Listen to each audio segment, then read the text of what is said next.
जनाब डॉक्टर जाकिर साहब, मैं इस प्रोग्राम में आने में थोड़ा सा देर हो गई मेरे को, और अगर मैं यहाँ नहीं आ पाता तो शायद अपने आप को ज़िंदगी भर माफ़ नहीं कर पाता।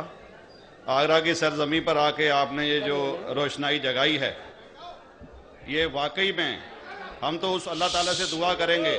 जी हाँ,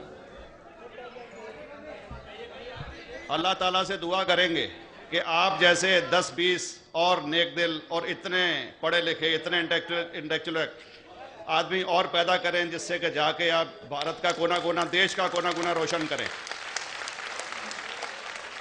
तहे दिल से स्वागत आपका।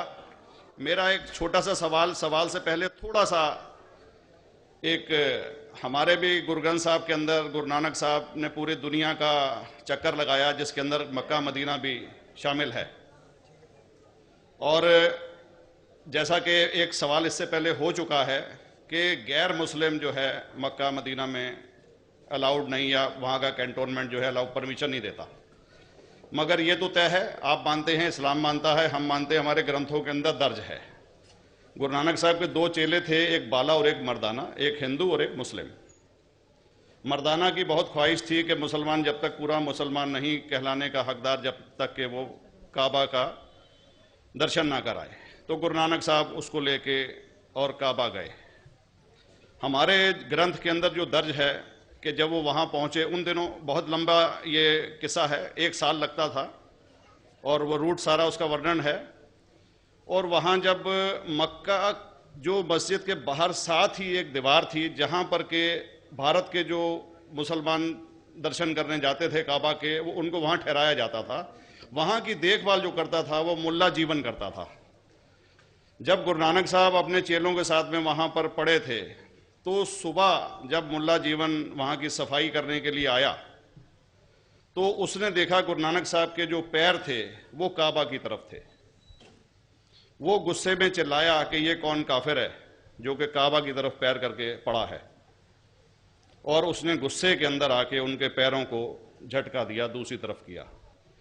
तो हमारे ग्रंथ के अंदर दर्ज जो किस्सा है उसके अंदर यह है कि काबा भी उस समय हिल गया, जिधर गुरु नानक के पैर जाते थे काबा उधर मुड़ता था।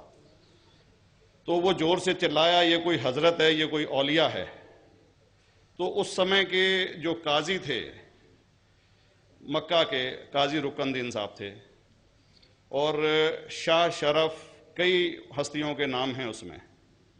तो मैं ये जानना चाहता हूं कि ये वर्जन को आप मतलब एग्री करते हैं, और करते हैं तो इसका हमारे मुस्लिम ग्रंथों के अंदर किस तरीके से उल्लेख है, ये कृपया बताएं। भाई साहब ने एक सवाल पूछा अपने गुरु ग्रंथ साहिब के मुतालिक, और अल्हम्दुलिल्लाह मैं भी गुरु ग्रंथ साहिब पढ़ चुका हूँ। और जिस तरीके से, क्योंकि वक्त मुख्तसर सा होने की वजह से मुझे वक्त नहीं मिला कि गुरु ग्रंथ को भी कोट करूं। आपका सवाल का जवाब देने के पहले मैं आपसे इजाज़त चाहूँगा कि इवन गुरु ग्रंथ की किताब पढ़ेंगे आप, ग्रंथ जिसे आदि ग्रंथ कहते हैं, और कोई सिख से पूछेंगे कि खुदा का तसव्वुर क्या है, सबसे बेहतरीन जवाब कोई सिख दे सकेगा, वो आपको कोट करेंगे जापू जी, जो गुरु ग्रंथ साहिब आदि ग्रंथ के सबसे पहले चैप्टर है, सबसे पहला श्लोक, जिसके कहते हैं जापू जी। इसके मानी है कि God is true, he is only one, he is not begotten and is free from fear and want. क्योंकि मैंने अंग्रेजी में पढ़ा हूं, इसलिए मैं अंग्रेजी में उसे कह रहा हूं कि खुदा एक ही है, वो हक है, और वो ना किसी को जना है ना किसी को जनेगा, और वो इमॉर्टल है, ना कभी मर सकता है। और इसको सिखिज्म में जो खुदा को कहते हैं Omkara, in manifest form he is Omkara, and unmanifest form he is एक ओमकारा। और कई इसके एट्रीब्यूट्स है, मिसाल के तौर पे परवरदिगार, अकल, और उसे रहीम कहा गया है, Wahe Guru as one God कहा गया है, और it is strictly against idol worship and अवतारवादा। भाई साहब का सवाल था कि उनने ग्रंथ में पढ़ा कि गुरु नानक साहब मक्का के, और उनका पैर काबा की तरफ था, और कोई मौलवी ने पैर को हिलाए और काबा हिल गया। क्योंकि ये age of science and technology है, अगर कोई चीज जो किताब हजारों साल पहले लिखी गई है, 10,000 साल या 4,000 साल,